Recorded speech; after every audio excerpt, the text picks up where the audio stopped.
నమస్కారం. రండి, భారతదేశపు అద్భుతమైన శక్తివంతమైన నృత్య సంప్రదాయాల ప్రపంచంలోకి ఒక ప్రయాణం చేద్దాం. అయితే ఈ ప్రయాణంలో మన గైడ్స్ ఎవరో తెలుసా? మన యువ కళాకారులే. మనం ఈరోజు చూడబోయేదంతా కళా ఉత్సవ్ అనే కార్యక్రమం నుంచి తీసుకున్నదే. అసలు ఈ కళా ఉత్సవ్ అంటే ఏంటి? ఇది కేవలం ఒక పండుగ అనుకుంటే పొరపాటే. ఇది ఒక పెద్ద జాతీయ వేదిక. ఇక్కడ దేశం నలుమూలల నుంచి వచ్చిన విద్యార్థులు వాళ్ల కళని ప్రదర్శించడమే కాదు, దాని వెనుకున్న కథల్ని, వాళ్ల వారసత్వాన్ని మనతో పంచుకుంటారు.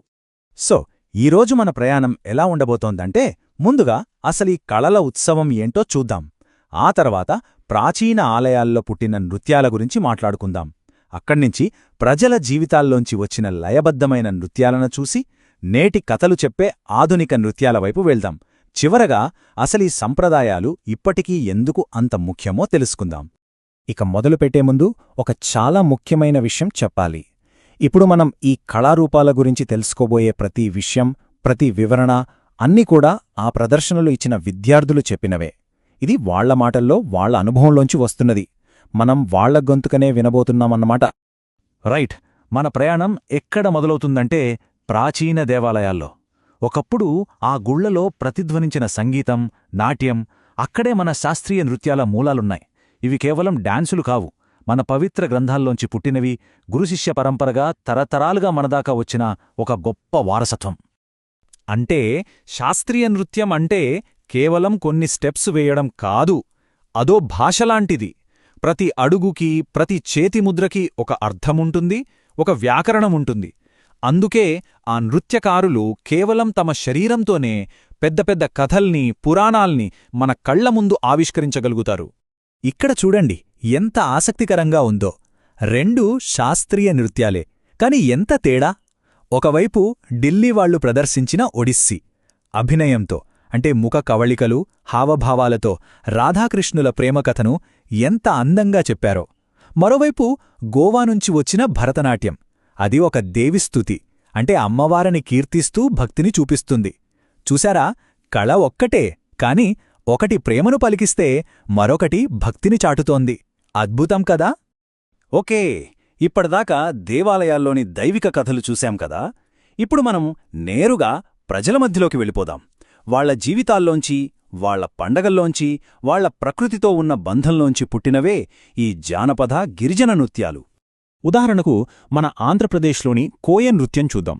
ఇది ఏదో సరదాకి చేసే డాన్స్ కాదు, కోయ గిరిజనులకి వ్యవసాయమే జీవితం. వాళ్లు జరుపుకునే విత్తనాల పండుగ విజ్జి విఘ్న పండం కి ఈ నృత్యానికి విడదీయరాని సంబంధం ఉంది. ఒక రకంగా చెప్పాలంటే వాళ్ల జీవితమే ఇక్కడ నృత్యంగా మారిందన్నమాట. అలాగే అరుణాచల్ ప్రదేశ్ వెళ్తే అక్కడ గాలో తెగ వాళ్లు చేసే పోపిర్ నృత్యం కనిపిస్తుంది. ఇది మోపిన్ ఆపే అనే వాళ్ల దేవతకు చేసే నివాళి. ఆ దేవత వాళ్లకి శ్రేయస్సు, సంతానం ఇస్తుందని నమ్మకం. సో ఇక్కడ నృత్యం అనేది ఒక ప్రార్థన, ఒక నమ్మకం. ఇక చండీగఢ్ నుంచి సమ్మీ నృత్యం. ఇది మనల్ని నేరుగా ఒక పాత ప్రేమకథలోకి తీసుకువెళ్తుంది. యువరాణి సమ్మీ కథ ఆధారంగా ఈ నృత్యం ఉంటుంది. ఇది కేవలం డాన్స్ కాదు, ప్రేమ, విరహం లాంటి ఎన్నో బలమైన భావోద్వేగాల్ని కళ్లకు కడుతుంది. ఇవి కొన్ని మాత్రమే.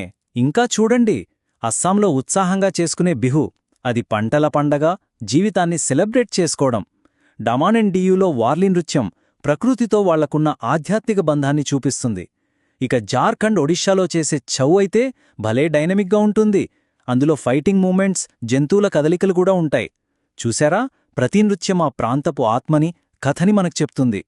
సరే, పాత సంప్రదాయాల నుంచి ఇప్పుడు మనం వర్తమానంలోకి వద్దాం. నృత్యం కేవలం పాత కథలే చెప్తుందా, లేక ఆధునిక కథల్ని, మన చరిత్రని కూడా సజీవంగా ఉంచగలదా? చూద్దాం. భారతదేశంలో సమకాలీన నృత్యం అంటే కాంటెంపరరీ డాన్స్ చాలా ప్రత్యేకంగా అభివృద్ధి చెందింది. ఇది ఒక రకంగా చెప్పాలంటే శాస్త్రీయ నృత్యంలోని కఠినమైన నియమాలకు ఒక ప్రతిస్పందనగా వచ్చింది. పాత పద్ధతుల్ని కొత్త టెక్నిక్స్తో కలిపి గుర్తింపు, సంస్కృతి, సామాజిక పోరాటాల లాంటి చాలా లోతైన విషయాల గురించి మాట్లాడటానికి దీన్ని వాడుకుంటున్నారు. దీనికి అండమాన్ అండ్ నికోబార్ దీవుల నుంచి వచ్చిన ఈ ప్రదర్శన ఒక అద్భుతమైన ఉదాహరణ. వాళ్లు ఒకే నృత్యంలో తమ మొత్తం చరిత్రను చూపించేశారు. ఒకప్పుడు ప్రకృతితో ఎంత అన్యోన్యంగా ఉండేవాళ్లో చూపించారు. ఆ తర్వాత వలసపాలనలో సెల్యులార్ జైల్లో పడిన నరకాన్ని చూపించారు. చివరిగా స్వేచ్ఛ, ఆశతో నిండిన వర్తమానాన్ని కూడా చూపించారు. ఇది డాన్స్ కాదు, ఒక సజీవ చరిత్ర పాఠం.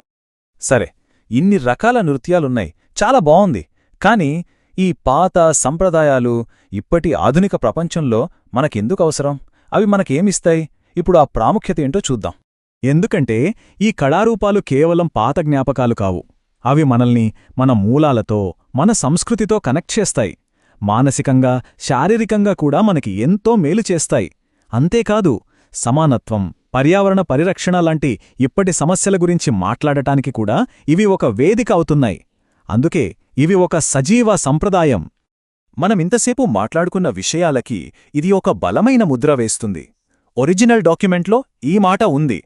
పాల్గొనేవారు పంపిన సారాంశాలను మేం ఎలాంటి మార్పులు చెయ్యకుండా యథాతథంగా ముద్రించాము. అంటే అర్థమేంటి? మనం విన్న ప్రతి మాట, ప్రతి వివరణ నేరుగా ఆ యువ కళాకారుల నుంచే వచ్చింది.